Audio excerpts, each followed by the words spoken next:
नमस्कार, जय हिंद दोस्तों। कैसे हैं आप सब लोग? आशा है आप सब लोग बहुत बढ़िया होंगे, खुश होंगे, काफी मजे में होंगे, जीवन का आनंद ले रहे होंगे, अपनी तैयारियों में एकदम से घुटे हुए होंगे। तो काफी लंबे समय तक मेयर ऑफ कैस्टरबिज पर काम करने के बाद, उसको पढ़ने के बाद आखिरकार हम अपनी मंजिल के इतना नजदीक पहुंच ही गए हैं, जहां हमने मेयर ऑफ कैस्टरबिज के 44 चैप्टर्स, चैप्टर 44 तक हमने कंप्लीट कर लिए हैं। और अब हम आखिरकार मेयर ऑफ कैस्टरबिज के चैप्टर 45 तक पहुंच ही चुके हैं। काफी लंबा समय हमने साथ बिताया है। आपने यहाँ तक मेरा साथ दिया है, मेरे साथ आप इस चैप्टर को पढ़ते आए हैं, उसके लिए मैं आपका बहुत बहुत आभारी हूँ। और आप भी खुश होंगे कि आपको मेयर ऑफ कैस्टरबिज जैसा एक बड़ा विशाल नोवेल, लगभग 350 पन्नों का नोवेल जिसमें 45 चैप्टर्स हैं, जो आपको कहीं भी नहीं पढ़ाया गया है, ना किसी कोचिंग में, ना ही किसी ऑनलाइन प्लेटफॉर्म पे आपको ये पढ़ाया गया है। क्योंकि इसमें काफ़ी सारी डिफ़िकल्टीज हैं, काफ़ी सारे रेफरेंसेस हैं, काफ़ी अच्छा खासा एक मटेरियल है, काफ़ी अच्छी खासी फिगरेटिव लैंग्वेज इसमें यूज़ की गई है। लेकिन इन सभी बाधाओं को पार करते हुए आखिरकार हम उस मोड़ पर आ ही गए हैं, जहां हमने मेयर ऑफ कैस्टरविच जैसे नोवेल के 44 चैप्टर, लगभग 95-96% इसको कंप्लीट कर लिया है। और आखिर आज हम शुरू करेंगे इसका लास्ट चैप्टर, चैप्टर नंबर 45। अभी तक हम इसके अधिकतम हिस्से को पढ़ चुके हैं। हम एक एक कैरेक्टर से पूर्ण रूप से अवगत हैं। हम सारी परिस्थितियों को जानते हैं, सब कुछ समझते हैं कि क्या माइकल हेंचर्ड था, क्या उसकी पत्नी सूजन, लूसेटा, एलिजाबेथ जेन, डोनाल्ड फारफे और बाकी अन्य जो कैरेक्टर्स हैं, उन सभी के बारे में हमने डिटेल से पढ़ा है। एक एक पॉइंट को हमने सब कुछ अच्छे से डिस्कस किया है। और अगर आपको यहाँ तक की क्लासेस अच्छी भी लगी हों, तो प्लीज़ आप चैनल को लाइक कर सकते हैं, कमेंट कर सकते हैं, सब्सक्राइब कर सकते हैं। और कोई भी अगर दिक्कत आपको आई हो या फिर आगे भी आपको कभी महसूस हो, तो आप हमारे साथ बेझिझक रूप से अपने विचारों को शेयर कर सकते हैं कमेंट सेक्शन में। हमें बहुत अच्छा लगेगा यदि आप अपने विचारों को हमारे साथ शेयर करेंगे। तो अब और ना समय लेते हुए हम mayor of Casterbridge, written by Thomas Hardy, के इस लास्ट चैप्टर, चैप्टर 45 को स्टार्ट करते हैं। तो चलिए शुरू करते हैं। It was about a month after the day which closed as in the last chapter। तो पिछले अध्याय जो समाप्त हुआ था, जहां पर समाप्त हुआ था कि हेंचर ने कहा था जेन से कि अब आज के बाद अपनी मृत्यु के दिन तक मैं तुम्हें कभी डिस्टर्ब नहीं करूंगा। उस समय के एक महीने बाद की ये बात है। Elizabeth Jane had grown accustomed to the novelty of her situation, and the only difference between Donald's movements now and formerly was that he hastened indoors rather more quickly after business hours than he had been in the habit of doing for some time। Elizabeth Jane अपनी परिस्थितियों की नवीनता की आदतन हो चुकी थी, और डोनाल्ड की हरकतों में अब और पहले के बीच एकमात्र अंतर ये था कि वो व्यवसाय के घंटों के बाद घर के अंदर काफी जल्दी जल्दी आता था, जबकि कुछ समय से वो ऐसा करने की आदत में था। क्योंकि पहले रूसेटा थी, तो उसके समय में वो टाइम से आया करता था, घर जल्दी आया करता था। लेकिन बीच में 2 साल का गैप आ गया है। और फिर एलिजाबेथ जेन भी वो लड़की है जिससे वो पहले भी प्यार किया करता था, पसंद किया करता था। और अब वो लड़की, जब उसकी शादी हो चुकी है उससे, वो उसकी पत्नी बन चुकी है, तो अब वो अपनी पत्नी के प्रेम के वशीभूत होकर घर भी जल्दी जल्दी आता है। न्यूसन had stayed in Casterbridge 3 days after the wedding party। तो न्यूसन जो है वो शादी की जो पार्टी है उसके बाद लगभग 3 दिन तक कैस्टरविच में रुका है। whose gaiety, as might have been surmised, was of his making rather than of the married couples। जिसकी धूमधाम या खुशी, जैसा कि अनुमान लगाया जा सकता है, उस विवाहित जोड़े की वजह से नहीं, बल्कि उसकी वजह से थी। किसकी? एलिजाबेथ जेन की वजह से थी। And was started at and honored as became the returned Crusoe of the hour. और उसे उस समय के लिए, उस समय पर लौटे हुए क्रूसो की तरह देखा गया और सम्मानित किया गया। तो यहाँ पर जो रिचर्ड न्यूसन है, उसकी तुलना किससे की गई है? उसकी तुलना की गई है क्रूसो से। अब ये एक रेफरेंस है, क्रूसो का रेफरेंस है। तो क्रूसो का रेफरेंस क्या सिद्ध करता है? ये बताता है हमको कि जो क्रूसो है ना, इस शब्द का इस्तेमाल आमतौर पर डेनियल डिफो, एक राइटर थे, नोवेलिस्ट थे। तो डेनियल डिफो का एक उपन्यास था जिसमें काल्पनिक पात्र था रॉबिन्सन क्रूसो, उसके लिए इस्तेमाल किया जाता है। तो इसका इस्तेमाल किसी ऐसे व्यक्ति का वर्णन करने के लिए भी किया जाता है जो अकेला रह गया हो या फिर अपनी चतुराई से जीवित बचा हो। तो ऐसा व्यक्ति कौन है यहाँ पर? रिचर्ड न्यूसन है। रिचर्ड न्यूसन जो कि अकेला रह चुका था और उस समुद्र वाले तूफान में चतुराई से जीवित बचा था, इसलिए उसके लिए यहाँ पर क्रूसो शब्द इस्तेमाल किया गया है। But whether or not, because Casterbridge was difficult to excite by dramatic returns and disappearances through having been for centuries an assize town in which sensational exists from the word Antipodean absences and such like were half-yearly occurrences, the inhabitants did not altogether lose their equanimity on his account. लेकिन चाहे इसलिए कि Casterbridge में नाटकीय वापसी और गायब होने से उत्साहित होना मुश्किल था, क्योंकि सदियों से ये एक बिना साइज का शहर था।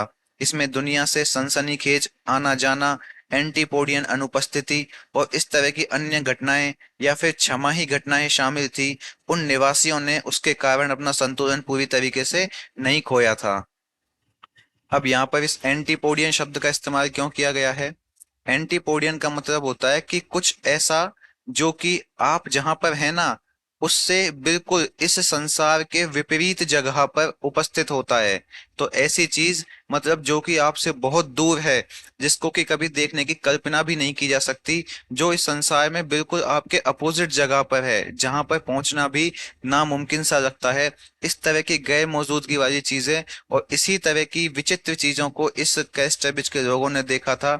इसलिए इन यहाँ के जो लोग हैं ना, इस इन परिस्थितियों से गुजरने के बावजूद भी उन लोगों ने अपना संतुलन पूरी तरीके से नहीं खोया था, क्योंकि काफी सारी विचित्र घटनाएं देखी है उन्होंने पिछले कुछ समय में। माइकल हेंचर्ड जैसे एक महान अधिकारी से संबंधित, एलिजाबेथ जेन जैसी एक सभ्य महिला, लूसेटा जैसी एक एरिस्टोक्रेटिक कुलीन महिला, डोनाल्ड फायरफिश जैसा एक विदेशी व्यक्ति जो यहाँ सेटल हो चुका था। तो इस तरह की घटनाओं के होने के बावजूद भी कैस्टरविच के लोगों ने अपने संतुलन को बनाए रखा था। On the fourth morning, he was discovered disconsolately climbing a hill in his craving to get a glimpse of the sea from somewhere or other.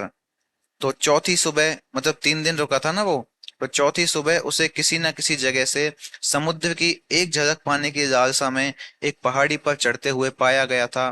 The contiguity of salt water proved to be such a necessity of his existence that he preferred Budmouth as a place of residence, notwithstanding the society of his daughter in the other town. तो खारे पानी की निकटता, मतलब क्योंकि वो एक समुद्र का चाहने वाला था, वो एक सेलर था, तो समुद्र की निकटता उसके अस्तित्व के लिए एक ऐसी आवश्यकता साबित हुई कि उसने बड़मौत को अपने निवास स्थान के रूप में पसंद किया, भले ही उसकी बेटी दूसरे शहर में रहती हो।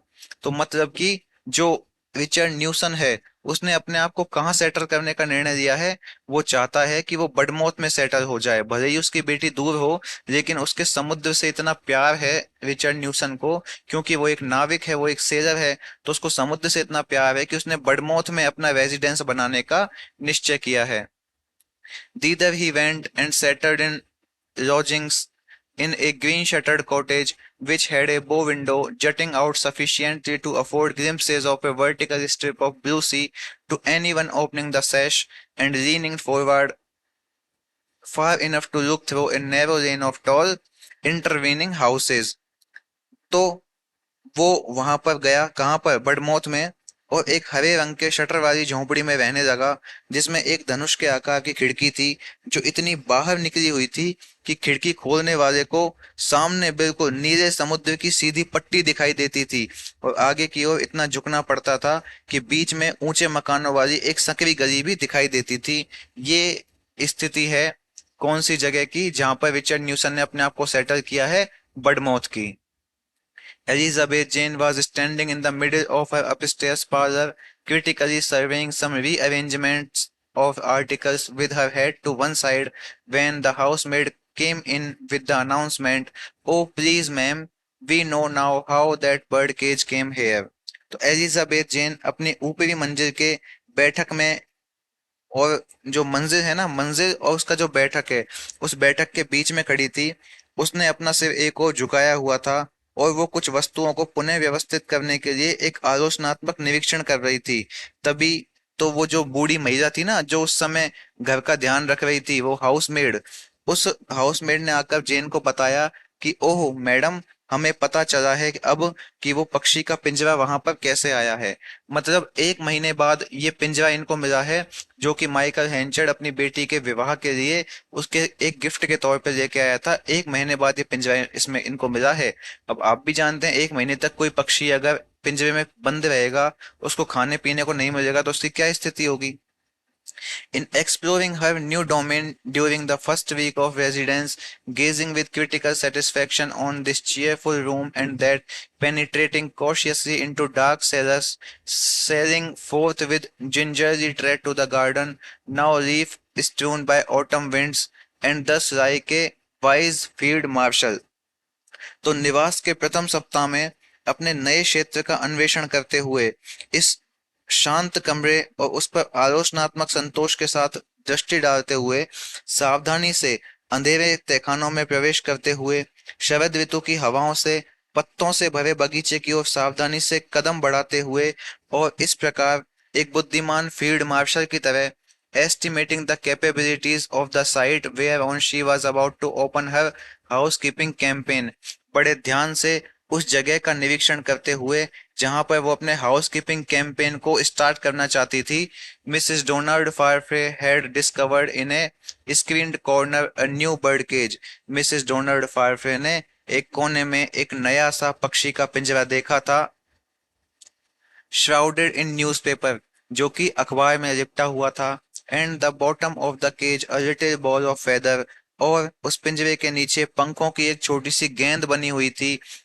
The dead body of gold Finch, और वो क्या थी, वो उस गोल्ड फिंच जो पक्षी था, उसकी एक डेड बॉडी थी, उसका मृत शरीर था। मतलब वो जो गोल्ड फिंच पक्षी था, वो 1 महीने की भूख और प्यास की तड़प की वजह से मर चुका था। Nobody could tell her how the bird and cage had come there, though that the poor little songster had been starved to death was evident। तो कोई भी ये बात नहीं बता सकता था कि वो पक्षी और पिंजरा वहां कैसे आया। हालांकि यह स्पष्ट था कि ये जो बेचारा छोटा सा गायक है, ये भूख से मर गया था। तो ये जो सॉन्गस्टर है, ये किसके लिए कहा गया है, ये गोल्ड फिंच पक्षी के लिए कहा गया है। गोल्ड फिंच पक्षी जो है, वो एक मधुर आवाज वाला पक्षी है, इसलिए वो अच्छा गाता है, उसकी आवाज बहुत अच्छी मधुर प्रतीत होती है लोगों को। ऐसा लगता है जैसे कोई गायक गाना गा रहा हो, इसलिए उस पक्षी के लिए सॉन्गस्टर शब्द इस्तेमाल किया गया है। The sadness of the incident had made an impression on her. तो इस इंसिडेंट की जो सैडनेस थी, जो दुख था, उसने जेन के ऊपर एक जबरदस्त प्रभाव डाला। She had not been able to forget it for days.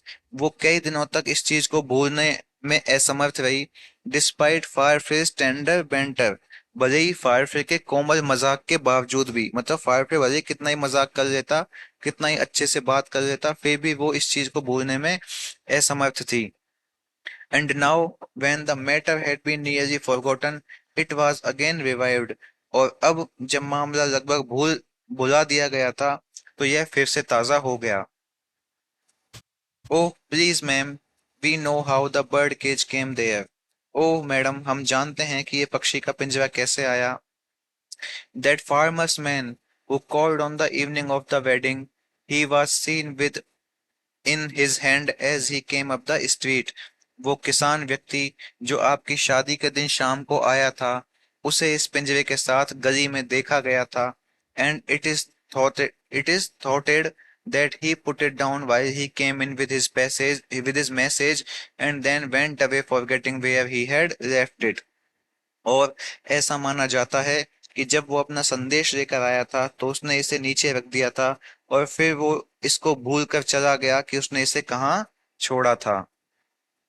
This was enough to set Elizabeth thinking, and in thinking she seized hold of the idea at one feminine bound, that the caged bird had been brought by Henchard for her as a wedding gift and token of repentance.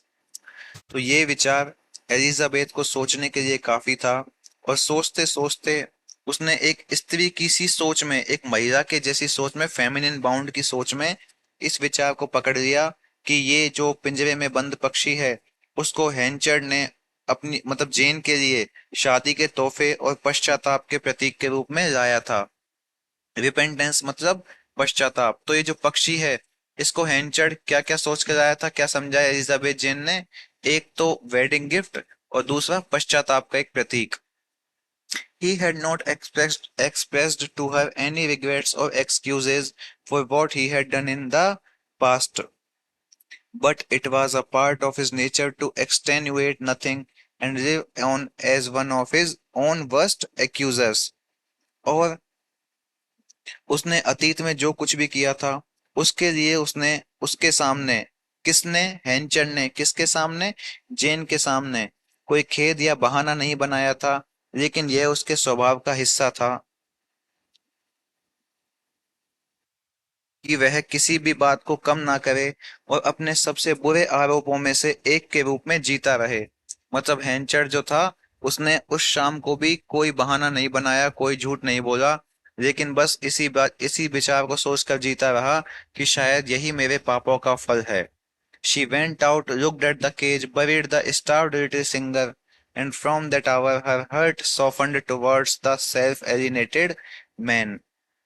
और वो बाहर गई उसके बाद में जेन, उसने पिंजरे को देखा, उस भूखे छोटे मरे हुए गायक को, उस पक्षी को दफनाया, और उस घंटे से उसका दिल एकदम उस आत्म विमुख व्यक्ति किसके लिए कहा गया है? सेल्फ एलिनेटेड मैन, हेंचर्ड के लिए कहा गया है। तो उस आत्म विमुख व्यक्ति के प्रति उसका जो हृदय है जेन का, वो नरम हो गया है। अब सेल्फ एलिनेटेड का यहाँ पे जो कंटेक्चुअल मीनिंग है वो क्या है कि हैंचर्ड जिसने अपने आप को अपनी बेटी से दूर कर दिया था खुद की इच्छा से ही, ताकि उसकी बेटी खुश रहे, इसलिए उसको सेल्फ एलिनेटेड मैन कहा गया है। When her husband came in, she told him her solution of the birdcage mystery and begged Donald to help her in finding out as soon as possible whither Henchard had banished himself, that she might take her peace with him, try to do something to render his life less than less that of an outcast and more tolerable to him। तो जब उसका पति आया तो उसने अपने पति को पक्षी के पिंजरे के रहस्य का हल बताया और डोनाल्ड से विनती की कि वो जल्द से जल्द यह पता लगाने में उसकी मदद करे कि हैंचर्ड ने अपने आप को कहाँ पर निर्वासित कर लिया है, कहाँ पर बैनिश कर लिया है, ताकि वो उसके साथ शांति कायम कर सके, मतलब फिर से वो प्रेम व्यवहार कायम कर सके, कुछ ऐसा करने की कोशिश करे जिससे उसके जीवन का जो बहिष्कार है वो कम हो जाए और ये सब चीज हेंचर्ड के लिए अधिक सहनीय हो जाए। Although Farfrae had never so passionately liked Henchard as Henchard had liked him, he had on the other hand never so passionately hated in the same direction as his former friend had done, and he was therefore not the least indisposed to assist Elizabeth Jane in her laudable plan। हालांकि फायरफ्रे ने कभी भी हैंचर्ड को इतना प्यार नहीं किया था जितना कि हैंचर्ड उसको करता था, लेकिन दूसरी ओर डोनाल्ड ने कभी भी हैंचर्ड से इतनी ज्यादा नफरत नहीं की थी जितनी कि उसके पुराने मित्र हैंचर्ड ने उससे की थी। मतलब ना तो उतना प्यार करता था जितना हैंचर्ड ने किया, ना ही उतनी नफरत करता था जितनी हैंचर्ड ने की, और इसलिए वो एलिजाबेथ जेन की इस प्रशंसनीय योजना में उसकी सहायता करने के लिए बिल्कुल भी अनिच्छुक नहीं हुआ, बिल्कुल भी इंडिस्पोज नहीं हुआ, उसने बिल्कुल भी अनिच्छा नहीं जताई है, उसने बिल्कुल सहमति जताई है जेन के साथ कि हाँ बिल्कुल जैसा तुम कहोगी वैसा ही करेंगे। But it was by no means easy to set about discovering Henchard। लेकिन हैंचर्ड को ढूंढना बिल्कुल भी आसान नहीं था। He had apparently sunk into the earth on leaving Mr. and Mrs. Farfrae's door। Mister और मिसेस फारफ्रे के घर से बाहर निकलते ही वो धरती में धंस गया था, मतलब एकदम गायब हो गया था। Elizabeth Jane remembered what he had once attempted and trembled। Elizabeth Jane को याद आया कि उसने एक बार क्या करने की कोशिश की थी और वो कांप उठी। अब इस बात को सुनकर आपको क्या समझ में आता है कि जेन को भाई क्या याद होगा, क्या याद आया होगा, जिसको सोचकर वो कांप उठी होगी कि उसने क्या किया था। तो जेन को इस बात को याद आया कि एक बार हैंचर्ड ने उस सेकंड पुल के पास में खड़े होकर आत्महत्या करने की कोशिश की थी। तो वो इसी चीज को सोचकर डर गई, कहीं उसके पिता ने आत्महत्या तो नहीं कर दी। But though she did not know it, Henchard had become a changed man since then, as far that is, as change of emotional basis can justify such a radical phrase, and she needed not to fear. लेकिन हालांकि वह यह नहीं जानती थी कि हैंचर्ड तब से एक बदला हुआ आदमी बन गया था, यानी भावनात्मक आधार में बदलाव के कारण इस तरह के कट्टरपंथी वाक्यांश को उचित ठहराया जा सकता है, इसलिए उसे डरने की जरूरत नहीं है। In a few days, far-fetched inquiries elicited that Hanchard had been seen by one who knew him walking steadily along the Melchester Highway eastward at 12 o'clock at night, in other words, retracing his steps on the road by which he had come. कुछ दिनों में फारफे की पूछताछ से पता चला कि हैंचर्ड को एक व्यक्ति ने देखा था जो उसे जानता था। वो रात को 12 बजे मेलचेस्टर राजमार्ग पर पूर्व की ओर स्थिर रूप से चलता हुआ दिखाई दिया, या फिर दूसरे शब्दों में ऐसा कहें कि वो जिस सड़क से आया था उसी सड़क पर अपने कदम पीछे पीछे खींचता हुआ दिखाई दिया था। This was enough, and the next morning Farfrae might have been discovered driving his gig out of Casterbridge in that direction, Elizabeth Jane sitting beside him, wrapped in a thick flat fur, the Victorine of the period, her complexion somewhat richer than formerly, and on incipient matronly dignity, which the serene Minerva eyes of one whose gestures beamed with mind made becoming settling on her face. तो ये पर्याप्त था। ये जो जानकारी थी ये कितनी थी, इनफ थी, पर्याप्त थी उसको ढूंढने के लिए। अगली सुबह फायरफे ने कैस्टरब्रिज से उस दिशा में अपनी गाड़ी को ले जाते हुए पाया गया, मतलब अगली सुबह फायरफे को कैस्टरब्रिज से अपनी गाड़ी को उस दिशा में ले जाते हुए पाया गया जहां पर हैंचर्ड रहने की संभावना थी। एलिजाबेथ जेन उसके बगल में बैठी हुई थी। उसने क्या पहना हुआ था? एक मोटा सपाट फर का कपड़ा पहना हुआ था। उस समय की विजेता कैसी लग रही थी वो उस समय? इतना मोटा सपाट एक बढ़िया फर पहना हुआ था, एक बढ़िया शानदार प्रिम सभ्य लेडी लग रही थी, जो कि उस समय विजेता प्रतीत हो रही थी, विक्ट्राइन हो रही थी। और उसका रंग पहले की तुलना में कुछ अधिक समृद्ध था, और उसके अंदर एक प्रारंभिक माँ जैसी गरिमा थी, जिसे एक जिसके हाव भाव मन से चमकते थे। उस चमक की शांत मिनर्वा आंखें उसके चेहरे पर आकर्षक और स्थिर बनी रही, मतलब एलिजाबेथ जेन इस समय बहुत सुंदर लग रही है। उसने कपड़े इतने अच्छे से पहने हुए हैं कि वो बहुत ही ज्यादा सभ्य लग रही है, बहुत ही ज्यादा सुंदर दिखाई दे रही है। और उसे यहाँ पर विनिंग क्यों कहा गया है? क्योंकि आज ऐसा क्या है जो उसके पास नहीं है? उसके पास एक अच्छा पति है, उसके पास एक अच्छा घर है, उसके पास एक अच्छी जीवन शैली है। इसलिए आज के समय में एलिजाबेथ जेन सबसे खुश लड़की है। अब यहाँ पर ये रेफरेंस है मिनर्वा आईज का। तो मिनर्वा आईज का इस्तेमाल उसके लिए किया जाता है जिसकी आंखें बहुत ज्यादा सुंदर होती हैं। वैसे आमतौर पर इसका रेफरेंस लिया जाता है, एक रोमन देवी है, रोमन गॉडेस है मिनर्वा, जो कि ज्ञान, रणनीतिक युद्ध और कला की देवी है, ठीक है, आर्ट की देवी है। तो जो एलिजाबेथ जेन है यहाँ पर एक सुंदर और बुद्धिमान देवी की तरह प्रतीत हो रही है, इसलिए मिनर्वा आइज का रेफरेंस एलिजाबेथ जेन की आंखों को दिया गया है। Having herself arrived at a promising haven from at least the grosser troubles of her life, her object was to place Henchard in some similar quietude before he should sink into that lower stage of existence which was only too possible to him now. कम से कम अपने जीवन की घोर परेशानियों से खुद एक आशा से भरे हुए आश्रय में पहुंचकर उसका उद्देश्य हैंचर्ड को कुछ इसी तरह की शांति में रखना था, इससे पहले कि वो अस्तित्व के उस निचले स्तर पर डूब जाए जो अब उसके लिए बहुत ज्यादा संभव था। मतलब उसको हैंचर्ड के पास पहुंचकर सबसे पहला काम क्या करना था? हैंचर्ड को शांत करना था, इससे पहले कि हैंचर्ड अपनी बेटी को देखकर भावनाओं में डूब जाए, उसको आघात पहुंच जाए। इसलिए उसको सबसे पहला काम क्या करना था? अपने पिता को शांत करना था।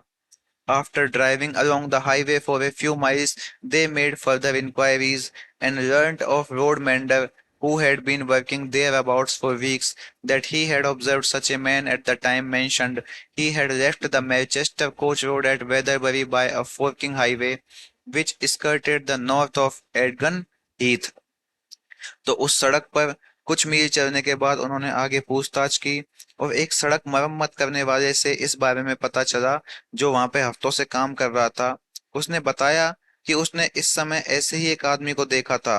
वो वेदरबरी में मैनचेस्टर कोच रोड से एक दो तरफा राजमार्ग से निकला था, जो कि एडगन हीथ के उत्तर दिशा की ओर जाता था। ठीक है, कौन से सड़क पर था माइकल हेंचर्ड? नॉर्थ ऑफ एडगन हीथ। एडगन हीथ की तरफ एक रास्ता जा रहा है। फोर्किंग हाईवे मतलब फोर्क होता है सांप की जीभ से कहते हैं हम, वैसे तो हम बोलते हैं कांटा जिससे हम खाते हैं, लेकिन फोर्क जो है ना, वो सांप की जो जीभ आपने देखी होगी ना, फड़फड़ाती हुई, दो कांटे से निकलते हैं बीच में से, उसकी जीभ में से, इसलिए एक ऐसा हाईवे जो दो रास्ते थे जिसके। ठीक है, उस हाईवे पर एडगन हीथ की तरफ जाने वाले रास्ते पर उसने हेंचर्ड को देखा था। Into this road they directed the horse's head, and soon were bowling across that ancient country whose surface never had been stirred to a finger's depth, save by the scratchings of rabbits, since brushed by the feet of the earliest tribes. और इस सड़क पर उन्होंने अपने घोड़े के सिर को मोड़ा और जल्द ही उस प्राचीन देश को पार कर गए जिसकी सतह कभी भी एक उंगली की गहराई जितनी तक भी नहीं थी, जो कि खरगोश के खरोंचों के अलावा शुरुआती जनजातियों के पैरों से छू गए थे। मतलब यहाँ पर शुरुआत में खरगोश डोलते थे और शुरुआत की जो जनजातियां है ना, वो यहाँ पर घूमा करती थी। The tumuli these had left behind, done and shagged with heather, jutted roundly into the sky from the uplands, as though they were the full breasts of Diana multimamia, supinely extended there। और इसके बाद में उनके पीछे छोड़े गए झुंड भूरे और हीथर से सजे हुए। ठीक है, शेक्ड विद हीथर, हीथर से सजे हुए ऊपर की ओर आसमान में गोल गोल उभरे हुए थे। मतलब उनके पीछे जो है ना, जो चल रहे हैं आगे आगे अपनी गाड़ी से, तो वो रास्ता ऐसा है कच्चा कि जैसे जैसे वो आगे चलते जा रहे हैं तो पीछे पीछे धुएं का जो धूल का गुबार है वो उड़ता जा रहा है, उसी को बोलते हैं छोड़। उसके पीछे छोड़ा गया झुंड जो कि भूरा और हीथर से सजा हुआ है, मतलब धूल मिट्टी से सना हुआ है, जो कि ऊपर की ओर आसमान में गोल गोल उभरे हुए थे, जैसे कि वे डायना मल्टीमेमिया के पूरे स्तन थे। क्या थे उसके? स्तन थे, फुल ब्रेस्ट से, दूध से भरे हुए स्तन थे, एकदम सफेद था, जो कि वहां पर लेटे हुए थे। अब यहाँ एक और रेफरेंस है डायना मल्टीमेमिया का। अब ये कौन है डायना मल्टीमेमिया? ये भी एक रोमन गॉडेस है, एक रोमन देवी है। और ये देवी जो है वो ज्यादा क्यों फेमस है? क्योंकि इस देवी की जो मूर्तियां बनाई जाती है ना, उन मूर्तियों के ऊपर इनके जो स्तन हैं, इनके जो ब्रेस्ट है ना, उनको अच्छे खासे उभार में दिखाया जाता है, एकदम मतलब सुडौल और बड़े स्तन इनके दिखाए जाते हैं। उसका प्रतीक यहाँ पर इस माहौल से लिया गया है। ठीक है, तो डायना मल्टीमेमिया का जो यहाँ पे इस्तेमाल किया गया है, वो पीछे उस उड़ने वाले धूल के गुबार के लिए किया गया है, जो कि इतना विशाल है, इतना सफेद है, जितने की उस रोमन गॉडेस डायना के ब्रेस्ट थे, उसके जो स्तन हैं वो थे। दे सर्च्ड एडगन बट फाउंड नो हैंचर्ड। उन्होंने एडगन की ओर खोज की लेकिन उनको हैंचर्ड नहीं मिला। Farfrae drove onward and by the afternoon reached the neighbourhood of some extension of the heath to the north of Angelbury, a prominent feature of which, in the form of a blasted clump of firs on a summit of a hill, they soon passed under। और फारफे आगे की ओर बढ़ा और दोपहर तक वो एंगलबरी के उत्तर में हीथ के कुछ विस्तार के पड़ोस में पहुंच गए। एंगलबरी के नॉर्थ साइड में पहुंच गए हैं वो, जिसकी एक प्रमुख विशेषता एक पहाड़ी की चोटी पर देवदार का एक बड़े से समूह या झुंड के रूप में थी, जिसके नीचे से वो जल्दी ही गुजर गए। तो एंगलबरी की विशेषता क्या है कि यहाँ पर देवदार के बहुत सारे पेड़ पौधे हैं और जल्द ही वो उन पेड़ पौधों के नीचे से गुजर गए। That the road they were following had up to this point been Henchard's track on foot, they were pretty certain। और वो जिस रास्ते पर चल रहे थे अब तक वे हैंचर्ड के पैदल चलने के निशान निशान थे, और वो इस बारे में पूरी तरीके से आश्वस्त थे। But the ramifications which now begin to reveal themselves in the route made further progress in the right direction a matter of pure guesswork, and Donald strongly advised his wife to give up search in person and trust to other means for obtaining news of her stepfather. लेकिन अब उस रास्ते में जो परिणाम सामने आने लगे थे, उससे सही दिशा में आगे बढ़ना शुद्ध अनुमान का विषय बन गया। बस केवल गैस पे चल रहे थे वो, अनुमान पे चल रहे थे वो। और डोनाल्ड ने अपनी पत्नी को दृढ़ता से सलाह दी कि वो व्यक्तिगत रूप से अपने पिता की, अपने स्टेप फादर की खोज करना छोड़ दे और अपने सौतेले पिता की खबर प्राप्त करने के लिए अन्य साधनों पर भरोसा करे।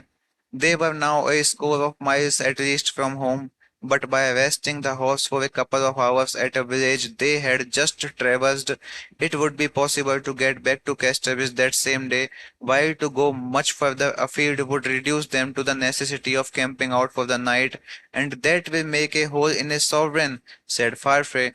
She pondered the position and agreed with him.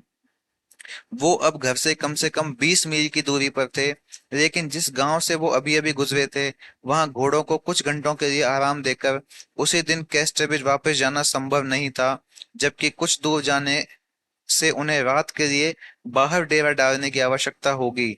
और इससे क्या हो जाएगा? इससे उस सॉवरेन में एक छेद हो जाएगा, मतलब उनकी यात्रा में एक विघ्न पड़ जाएगा, फायरफे ने कहा। जो जेन है उसने उस स्थिति पे विचार व्यक्त किया एंड एग्रीड विद हिम, और उसके साथ सहमति व्यक्त की। He accordingly drew rein, but before reversing their direction paused a moment and looked vaguely round upon the wide country which the elevated position disclosed. तो फायरफे ने अपने विचार के अनुसार लगाम कस दी है। ड्रू रेन का मतलब होता है घोड़े की लगाम कसना। हॉर्स ड्रू रेन मतलब घोड़े की लगाम कसना, और ड्रू रेन का मतलब लगाम कसना। लेकिन अपनी दिशा बदलने से पहले वो एक क्षण रुका और उसने उस विशाल विस्तृत जगह को, उस विस्तृत देश को अस्पष्ट रूप से देखा जो कि उस ऊंची स्थिति से प्रकट हुआ था। While they looked, a solitary human form came from came from under the clump of trees and crossed ahead of them. जब वो देख रहे थे तो पेड़ों के झुरमुट के नीचे से एक अकेला मानव के जैसा रूप आया और वो उनसे आगे निकल गया। The person was some labourer, तो वो व्यक्ति कोई मजदूर था। हिज गेट was shambling, उसकी चाल लड़खड़ा रही थी। His regard fixed in front of him as absolutely as if he were blinkers, तो उसका ध्यान उसके सामने इस तरह टिका हुआ था मानो उसने अपनी आंखों पे पट्टी बांध रखी हो। And in his hand he carried a few sticks, और उसके हाथ में कुछ लकड़ियां थी। Having crossed the road he descended into a ravine where a cottage revealed itself, which he entered. सड़क पार करके वो एक खड्डे में उतरा जहां एक झोंपड़ी दिखाई दी और वो उसमें प्रवेश कर गया।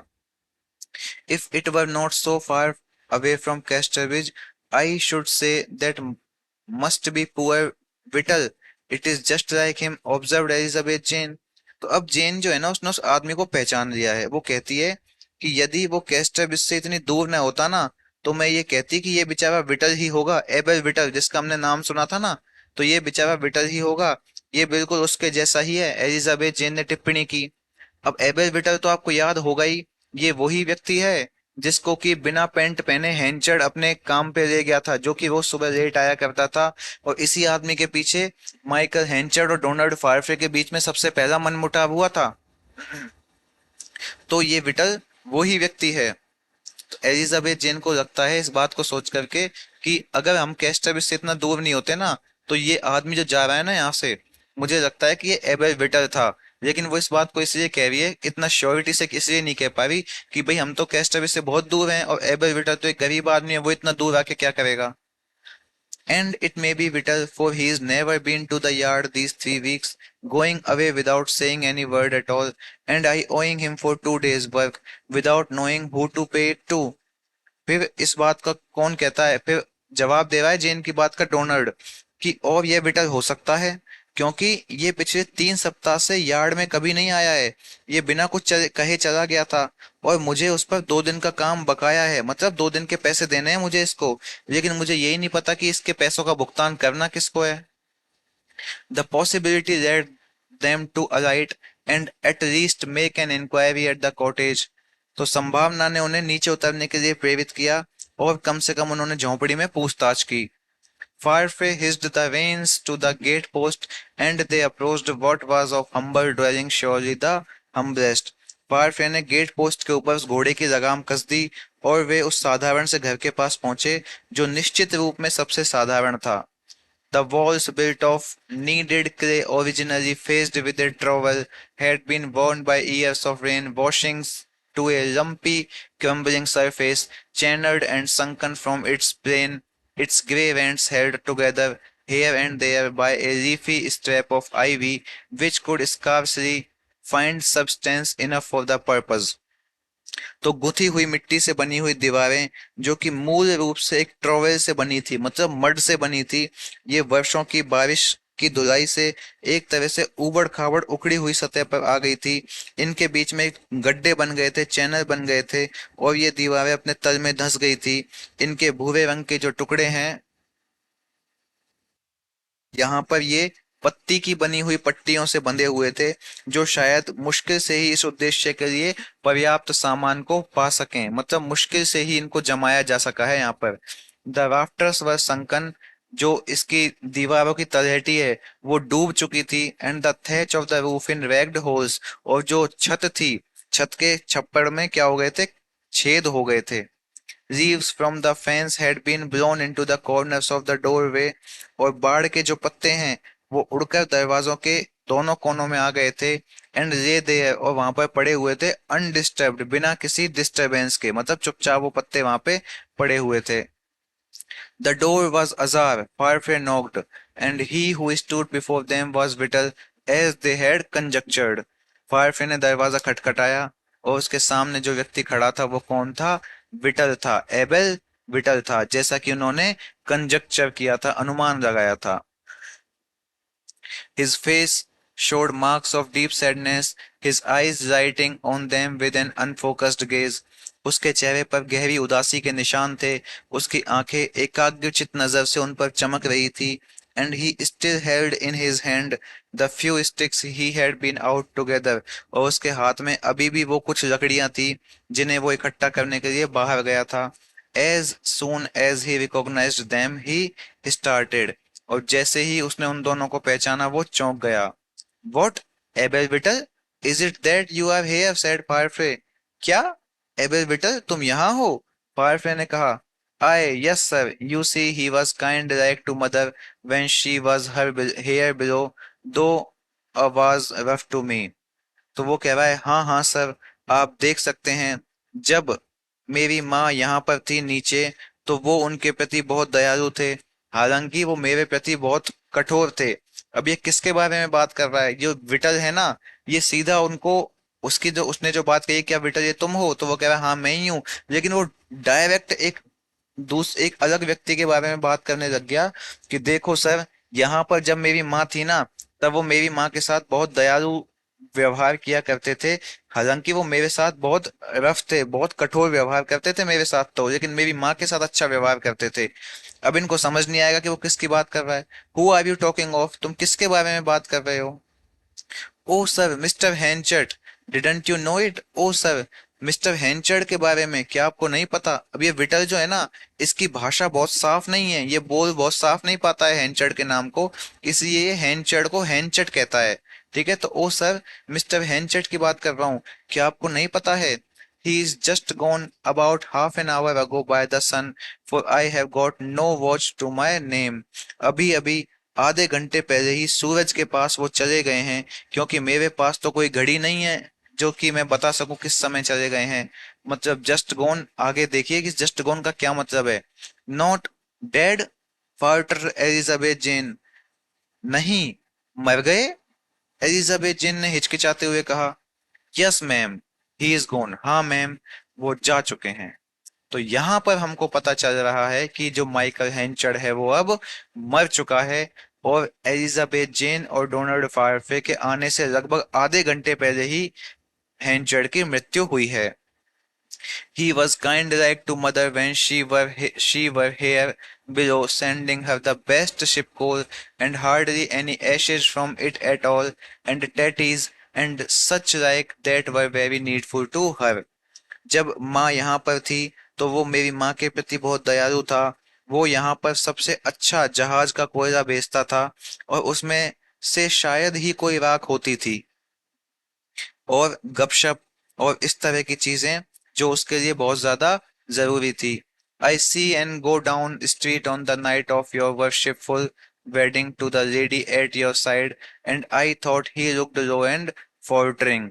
मैंने देखा कि आपके पूज्य की शादी की रात को, मतलब आपके जो पूज्य मतलब आपके पिता, वो उस शादी की रात को वो आपके बगल वाली महिला के पास सड़क पर जा रहे थे। मतलब कि जो हैंचर्ड है ना, वो आपकी शादी की रात को उस बगल वाली सड़क जो कैस्ट सर्विस से बाहर आती है उस सड़क पर जा रहे थे। और मुझे लगा कि वो उदास हैं और वो लड़खड़ाते हुए दिख रहे हैं, फॉल्टरिंग दिख रहे हैं। And I followed an over Grey's bridge, और मैंने उनको ग्रेज के ब्रिज तक, जो ग्रे का ब्रिज है ना, वहां तक फॉलो किया। And he turned and seed me, फिर वो मेरी ओर मुड़े और उन्होंने कहा, यू गो बैक, तुम वापस जाओ। बट आई फॉलोड, लेकिन मैंने पीछा किया। एंड ही टर्न्ड अगेन, और फिर वो वापस मुड़े। And said, do you here sir, go back, और उन्होंने कहा कि क्या तुमने सुना सर, वापस जाओ। But I seed that he was low and I followed on still, लेकिन मैंने देखा कि वो काफी लो थे, उदास थे, और इसलिए मैंने उनका पीछा करना शुरू किया। अब देखिए तो यहाँ पे ना जीड आया है ना, दो बार जीड आया है, एक तो यहाँ पे आया है जीड और एक यहाँ पे जीड आया है। ये कह रहा है सी, सी मी। अब ये से को जे बोलता है क्योंकि मैंने आपको भी बताया था कि इसकी जुबान बहुत साफ नहीं है, इसलिए ये सी कह रहा है, उसने मुझे देख लिया था। और इसलिए फिर वो पीछा करता रहा है विटल अभी भी उनका। Then a said, Whittle, what do you follow me for when I have told you to go back all these times. फिर उन्होंने कहा कि विटल, तुम मेरा पीछा क्यों कर रहे हो जबकि मैंने तुम्हें इतनी बार बोल दिया कि वापस चले जाओ। And I said, because sir I see things be bad with the, और मैंने कहा क्योंकि सर मैंने देखा है कि चीजें आपके साथ कितनी बुरी हुई हैं। And you were kind like to mother if you were rough to me, और अगर आप मेरे साथ इतने कठोर थे तो आप मेरी माँ के जैसे थे। And I would fain be kind like to you, और मैं भी आपके प्रति कैसा होना चाहता हूँ, फेन होना चाहता हूँ, दयालु होना चाहता हूँ। तो इस पूरी बात का मतलब है कि मैंने देखा कि आप भले ही मेरे साथ बुरे थे, लेकिन आप मेरी माँ के साथ बहुत दयालु थे। भले ही आप मेरे साथ बुरे थे, लेकिन मेरी माँ के साथ दयालु होने की वजह से मैं आपके साथ भी दयालु होना चाहता हूँ। Then he walked on and followed, फिर वो चलते रहे। एंड आई फॉलोड, मैं उनका पीछा करता रहा। And he never complained at me no more, और उसके बाद उन्होंने मुझसे कोई शिकायत नहीं की। He walked on like that all night, वो इसी तरह पूरी रात चलते रहे। And in the blue of the morning when it was hardly day I looked ahead on me and I seed that he wambled and could hardly drag along. और उसके बाद सुबह के समय हम पूरी रात ऐसे ही चलते रहे, और सुबह के समय जब दिन निकल गया था तो मैंने अपने आगे देखा कि वो लड़खड़ा रहे थे और मुश्किल से ही घसीट कर चल पा रहे थे। By the time we had got past here, समय के साथ साथ हम यहाँ पहुंच गए। But I had seen that this house was empty as I went by, लेकिन मैंने देखा था कि ये जो घर है ये खाली था जब भी मैं यहाँ से गुजरता था। And I got him to come back, इसलिए मैं उनको अपने साथ यहाँ ले आया। And I took down the boards from the windows and helped him inside, और मैंने यहाँ पर खिड़कियों से बोर्ड्स को नीचे उतारा और उनकी घर के अंदर आने में मदद की। वॉट विटल, ही सेड, क्या है विटल, उन्होंने कहा। And can you really be such a poor fond fool as to care for such a वेथ एज आई, और क्या तुम सच में इतने गरीब और इतने मूर्ख हो सकते हो कि मेरे जैसे नीच की परवाह करो। Then I went on further, फिर मैं आगे चला गया। And some neighbourly woodman lent me a bed and a chair and a few other traps, और फिर कुछ पड़ोसी लकड़हारे ने मुझे एक बिस्तर, एक कुर्सी और एक अन्य जार उधार दिए। And we brought them here, और हम उन्हें यहाँ ले आए। And made him as comfortable as we could, और उन सबको उतना आरामदायक बना दिया जितना हम बना सकते थे। But he didn't gain strength, लेकिन फिर भी उन्होंने अपनी शक्ति को वापस नहीं पाया। मतलब वो फिर से लेकिन मतलब वो फिर से ठीक नहीं हो पा रहे थे। फॉर यू सी मैम, क्योंकि आप देख सकती हैं मैडम, ही कुडंट ईट, वो कुछ भी नहीं खाते थे। नो एपेटाइट एट ऑल, बिल्कुल भी उनको भूख नहीं लगती थी। एंड ही गॉट वीकर, और वो कमजोर होते चले गए। एंड टुडे ही डाइड, और आज वो मर गए हैं। One of the neighbours have gone to get a man to measure him. पड़ोसियों में से एक उसे नापने के लिए उनको नापने के लिए एक आदमी लाने गया था। तो यहाँ पर इतने सारे वृत्तांत के बाद जो विटल है, एबेल विटल है, उसने पूरी कहानी बताई है इसको कि तुम्हारी शादी के आने के बाद से लेकर आज तक के दिन हैंचर ने कैसा जीवन जिया है। वो बस चलता रहा, लड़खड़ाता रहा, गिरता रहा। क्योंकि जब मैं उसका नौकर हुआ करता था, विटल कहता है इस बात को, कि जब मैं उसकी सेवा में था, उसका नौकर था, तब भले ही वो मेरे साथ कठोर था, मेरे साथ अच्छा व्यवहार नहीं करता था, लेकिन वो मेरी माँ की हमेशा बहुत परवाह किया करता था। इसी वजह से मैं माइकल हैंचर्ड के प्रति कृतज्ञ था, और इसी वजह से मैंने उनका ध्यान रखने का निश्चय किया था। इसी वजह से मैं उनको यहाँ पे अपने साथ ले आया था। Dear me, is that so? Said Farfrae. हे भगवान, ऐसा है क्या? फायरफ्रे ने कहा। As for Elizabeth she said nothing. जहां तक एलिजाबेथ का सवाल है, उसने कुछ भी नहीं कहा। Upon the head of his bed he pinned a piece of paper with some writing upon it, continued Abel Whittle.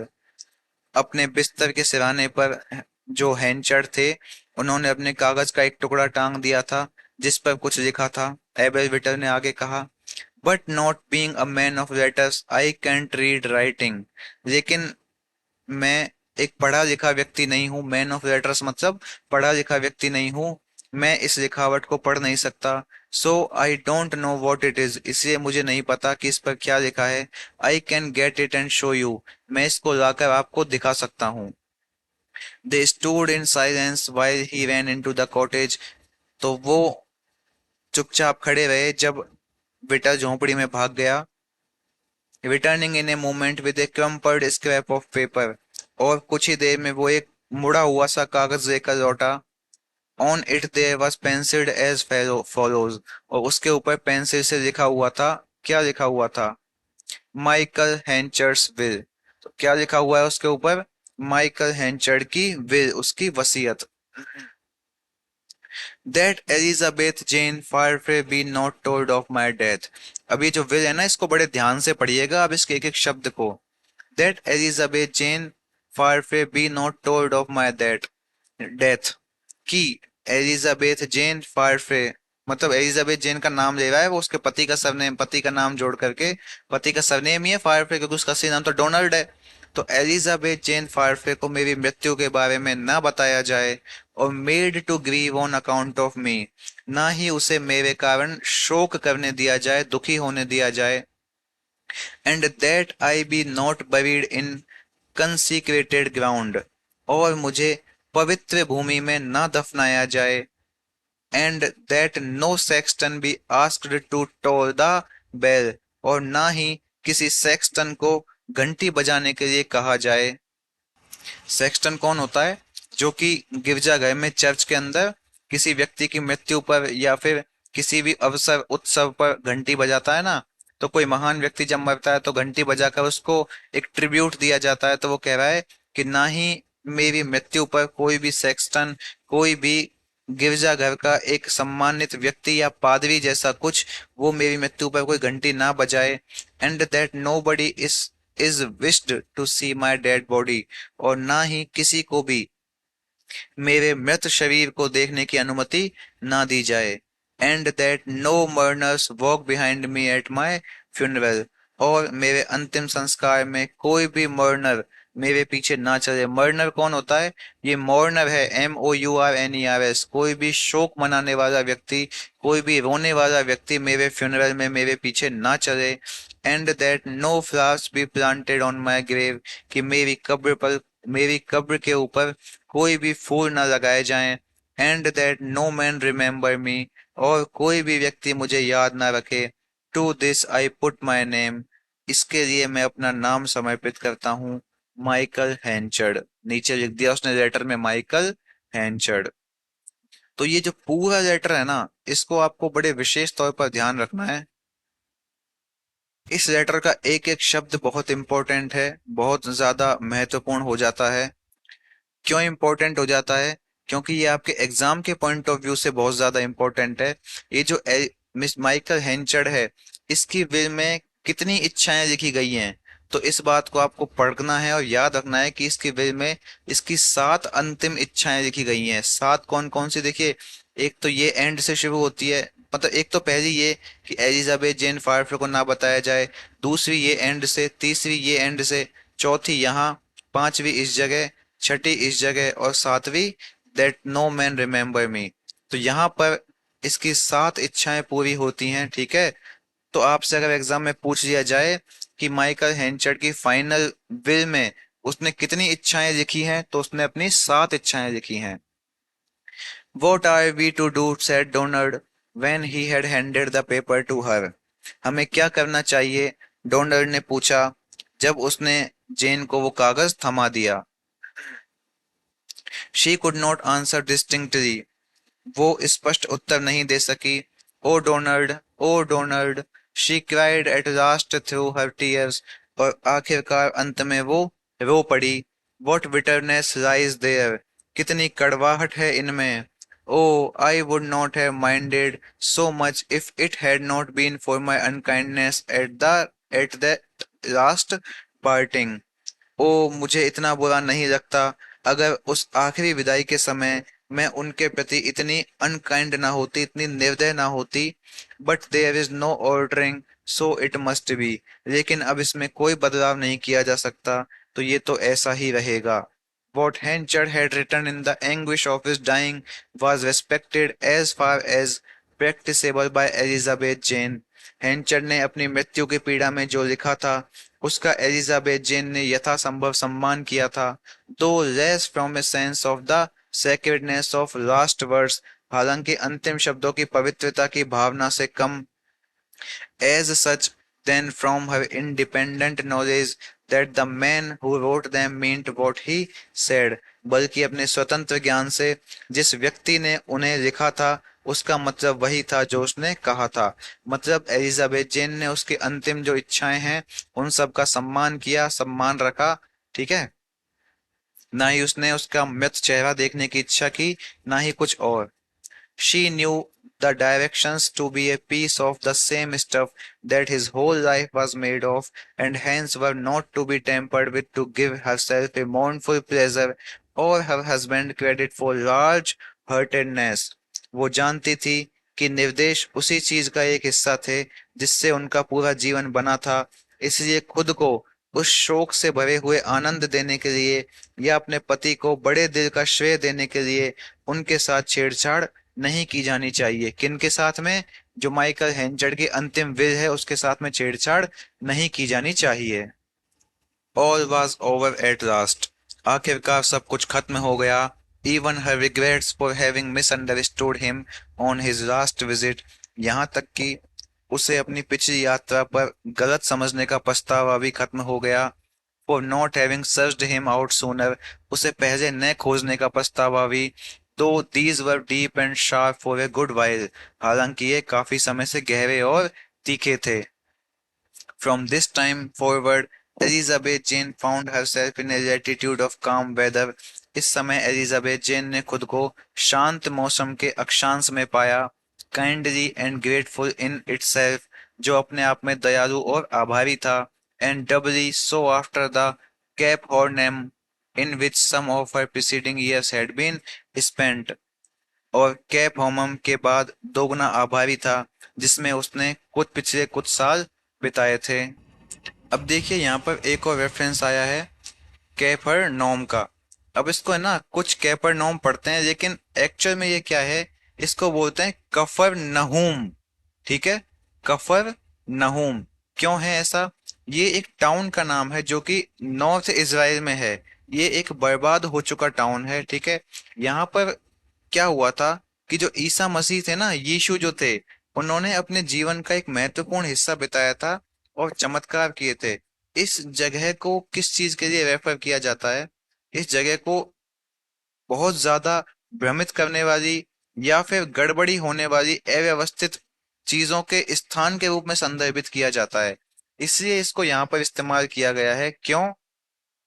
कि कैपरनहूम एक ऐसी जगह है मरे हुए, किसके लिए? माइकल हेंचर्ड के लिए। कैस्टरब्रिज उसी कैपरनहूम की जैसी जगह है जहां पर उसने अपनी जिंदगी के इतने साल बिताए, जहां पर कुछ अच्छाइयां भी थी, कुछ बुराइयां भी थी, कुछ गड़बड़ियां भी थी, कुछ अव्यवस्थाएं भी थी। इसलिए कैस्टरविच को यहाँ पर कैपरनहूम से कंपेयर किया गया है माइकल हेंचर्ड के संदर्भ में। As the lively and sparkling emotions of her early married life cohered into an equable serenity, the finer movements of her nature found scope in discovering to the narrow-lived ones around her the secret, as she had once learnt it, of making limited opportunities endurable। तो जैसे जैसे उसके शुरुआती विवाहित जीवन, उसका वैवाहिक जो जीवन था जेन का, उसकी जीवंत और जगमगाती भावनाएं एक समान शांति में बंध गई थी। मतलब जीवन जो है फिर से अपनी पटरी पर आ गया था। उसके स्वभाव की सूक्ष्म हरकतों ने उसके आसपास के संकीर्ण सोच के लोगों को सीमित अवसरों को सहनीय बनाने का रहस्य खोजने का अवसर पाया, जैसा कि उसने एक बार सीखा था। बहुत ज्यादा फिगरेटिव लैंग्वेज है, लेकिन पूरे वाक्यांश का, पूरे वाक्य का मीनिंग क्या है कि चूंकि अब उसका जो शुरुआती वैवाहिक जीवन था, क्योंकि एक ही महीने पहले तो हुई उसकी शादी, उससे उसका जीवन जो है वापस से अपने रूटीन में आ चुका है। पिछली जो बातें हैं उनको वो भूलकर आगे बढ़ चुकी है, जैसा कि उसने सीखा हुआ भी था अपने जीवन में। Which she deemed to consist in the cunning enlargement, जिसे वह सूक्ष्म उपचार की एक प्रजाति के द्वारा by a species of microscopic treatment of those minute forms of satisfaction that offer themselves to everybody not in positive pain, जिसे वो सूक्ष्म उपचार की एक प्रजाति द्वारा संतुष्टि के उन सूक्ष्म रूपों के चालाक विस्तार में शामिल मानती थी, जो खुद को हर उस व्यक्ति को प्रदान करते हैं जो कि सकारात्मक दर्द में नहीं है। बहुत ज्यादा फिगरेटिव लैंग्वेज है इन लास्ट पैराग्राफ्स में, है ना, तो कोशिश करना आप समझने की। which thus hindered have much of the same inspiring effect upon life as wider interests cursorily embraced, जो इसी तरह से संभाला जाता है जीवन पर उतना ही प्रेरक प्रभाव डालता है जितना कि व्यापक हितों को सरसरी तौर पर अपनाया जाता है। तो इन लास्ट दो लाइनों का सबसे इंपॉर्टेंट मीनिंग क्या है? इसका मतलब यह है कि जेन के बारे में, जेन के कैरेक्टर्स को, जेन का जो कैरेक्टर है उसको हमने पूरे नोवेल में अच्छे से पढ़ा है, अच्छे से समझा है। वो एक बेहतरीन महिला है। तो अब चूंकि जब वो अपने मैरिड लाइफ में वापस लौट चुकी है, तो उसका व्यवहार अभी भी पहले की तरह ही है। एकदम वो विनम्र और कोमल लड़की है। कैस्टरविच के सभी लोग जो हैं वो अभी भी उसको पसंद करते हैं, उसको एक बेहतरीन व्यक्ति मानते हैं, और अपने दुख दर्द में अभी भी जेन को अपने साथ खड़ा हुआ पाते हैं। वो हमेशा लोगों की मदद को तैयार रहती है, वो सभी लोगों को संभालने के लिए तत्पर रहती है। इस तरह से वो एक प्रेरणादायक कैरेक्टर है इस पूरे Casterbridge, Mayor of Casterbridge novel का। तो फाइनली अब हम आ गए हैं मेयर ऑफ कैस्टरविच नोवेल के लास्ट पैराग्राफ पर, the most figurative language containing paragraph of the whole novel. ठीक है, काफी हार्ड रहने वाला है ये पैराग्राफ जो है। मैं आपको कोई झूठा दिलासा नहीं दूंगा कि ये बहुत आसान है या जो भी है, लेकिन अपन इसको इजी लैंग्वेज में समझने की कोशिश करेंगे। Her teaching had a reflex action upon herself. तो जो जेन है उसकी शिक्षाओं का उसके ऊपर एक रिफ्लेक्सिव एक्शन था, मतलब एक प्रतिवर्ती, एक प्रतिकूल प्रभाव था। In so much that she thought she could perceive no great personal difference between being respected in the nether parts of Casterbridge and glorified at the uppermost end of the social world। इतना ज्यादा प्रतिवर्ती प्रभाव कि उसे लगा कि वो Casterbridge के निचले हिस्सों में सम्मानित होने और इस सामाजिक दुनिया के सबसे ऊपरी छोर पर गौरवान्वित होने के बीच में कोई बड़ा व्यक्तिगत अंतर नहीं देख सकती थी। मतलब उसकी शिक्षाएं इतनी शानदार थी, इतनी जबरदस्त थी कि वो समाज के उच्च तबके और निम्न तबके में कोई भी अंतर नहीं देख सकती थी। क्यों? क्योंकि वो संपूर्ण मानव जाति को एक ही नजर से देखती थी, उसके लिए सभी ह्यूमन बीइंग बराबर थे। तो कितनी अच्छी बात है ये। Her position was indeed to marked degree one that in the common phrase afforded much to be thankful for। वास्तव में उसकी स्थिति एक उल्लेखनीय सीमा तक ऐसी थी जिसके लिए अगर हम सामान्य अर्थ में कहें तो बहुत कुछ आभारी होने का अवसर था। मतलब जेन की स्थिति इतनी शानदार थी, इतनी अच्छी व्यक्तित्व की थी वो, कि हर व्यक्ति को उसके लिए आभारी होना चाहिए, हर व्यक्ति को उसके लिए क्या होना चाहिए, थैंकफुल होना चाहिए। That she was not demonstratively thankful was no fault of hers।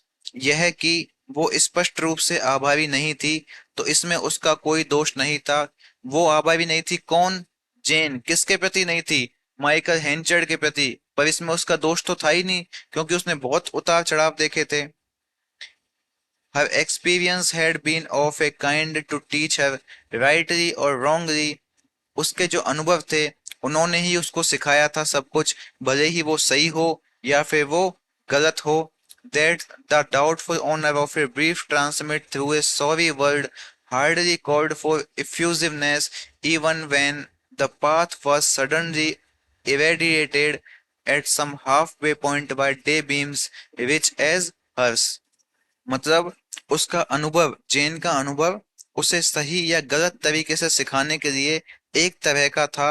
एक कैसा था कि एक दुखी दुनिया के माध्यम से एक संक्षिप्त बातचीत का एक सम्मान शायद ही कभी विनम्रता की मांग करता है, तब भी जब अचानक मार्ग में, अचानक आधे रास्ते में उसके जैसे समृद्ध दिन की किरणें जगमगा उठती हैं। मतलब जो जेन है, उसका जीवन अभी भी उसको एक बेहतरीन जीवन जैसा लगता है, जो कि वो पहले भी लगा करता था। लेकिन उसके अनुभवों ने उसको सिखाया है कि क्या सही है और क्या गलत है, कि दुखी दुनिया में भी दुखी जीवन भी उसने जिया है और एक सुखी जीवन भी जिया है उसने। लेकिन वो अपने जीवन में समान रूप से उदारता की डिमांड करती है, समान रूप से ऑनर की चाह रखती है। उसके मन में अभी भी कोई अहंकार नहीं है अपनी स्टेज को लेकर, अपनी परिस्थितियों को लेकर के।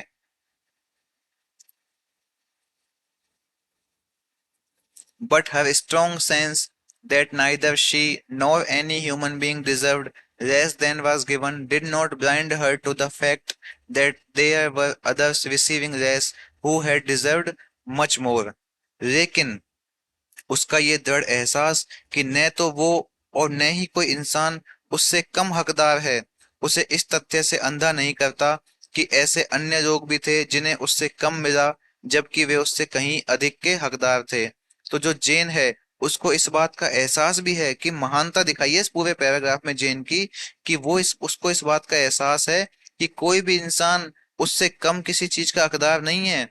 वो जो सभी इंसान है, सारे इंसान सब कुछ डिजर्व करते हैं, सबको खुशी मिलनी चाहिए। और फिर भी वो इस बात पर दुख प्रकट करती है कि बहुत से लोग ऐसे भी हैं जो उस चीज से, जो जेन को मिली है उस चीज से कहीं ज्यादा प्राप्त करने के हकदार थे, लेकिन फिर भी उनको वो सब चीज नहीं मिली, इसलिए वो बहुत थैंकफुल है उन सब मिली हुई चीजों के लिए।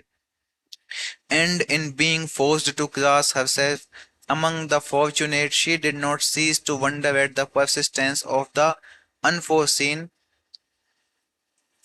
और स्वयं को भाग्यशाली लोगों में शामिल करने के लिए बाध्य होने पर भी वो अप्रत्याशित घटनाओं के बने रहने पर आश्चर्य करना नहीं छोड़ती है।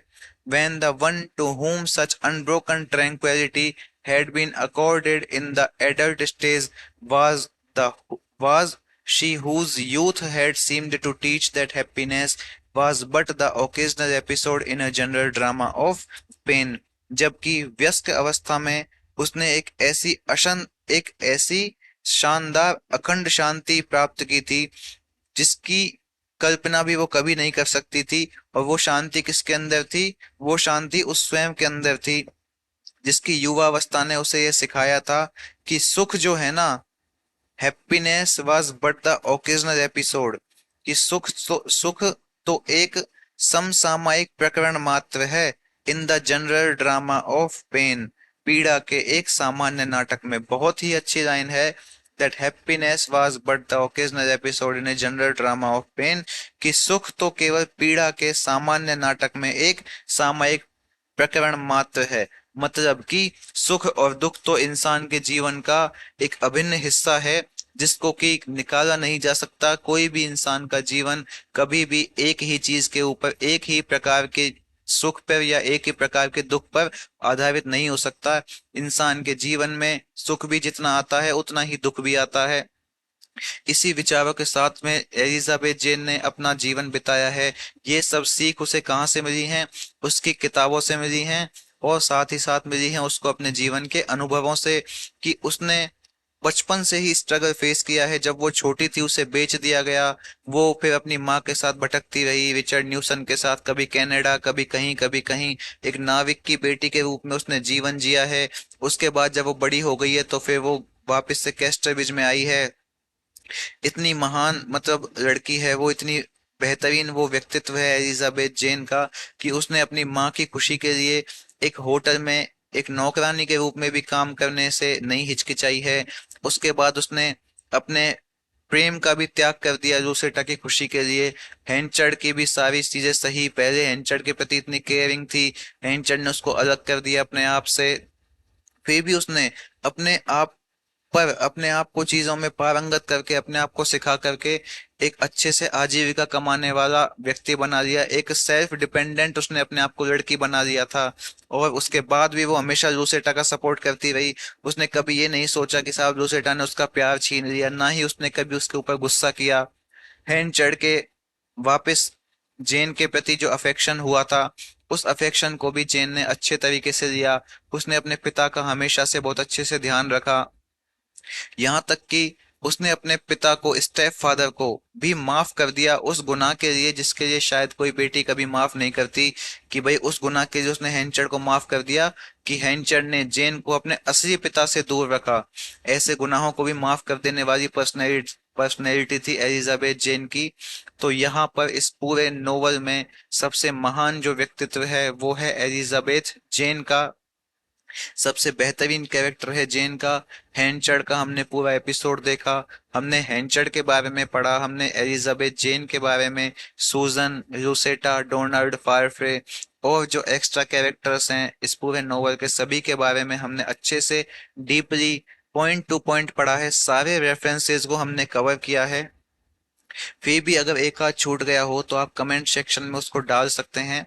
मैं जरूर से जरूर उस रेफरेंस को देखकर आपको जरूर से समझाऊंगा अच्छे से। मैं नहीं चाहता कि कोई भी पॉइंट आपका छूटे। और आज के दिन आपका आरपीएससी फर्स्ट ग्रेड में मेयर ऑफ कैस्टरविच, जो सबसे लेंथी और सबसे इम्पोर्टेंट नोवेल है, जिसके अंदर से लगभग 6 7 या 8 या फिर कभी कभी 10 सवाल भी आते हैं 150 क्वेश्चंस में से, तो इस नजरिए से आपके लिए बहुत ज्यादा इंपॉर्टेंट हो जाता है।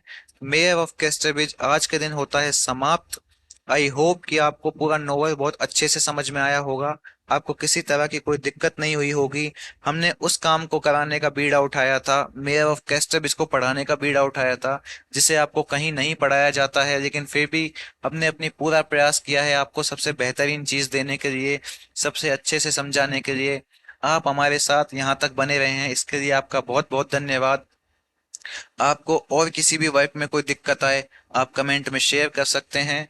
तब तक के लिए आप हमेशा पढ़ते रहिए, पढ़ते रहिए, हमेशा खुश रहिए, अपने माता पिता का ध्यान रखिए, अच्छे से पढ़ाई कीजिए, अच्छे से मेहनत कीजिए।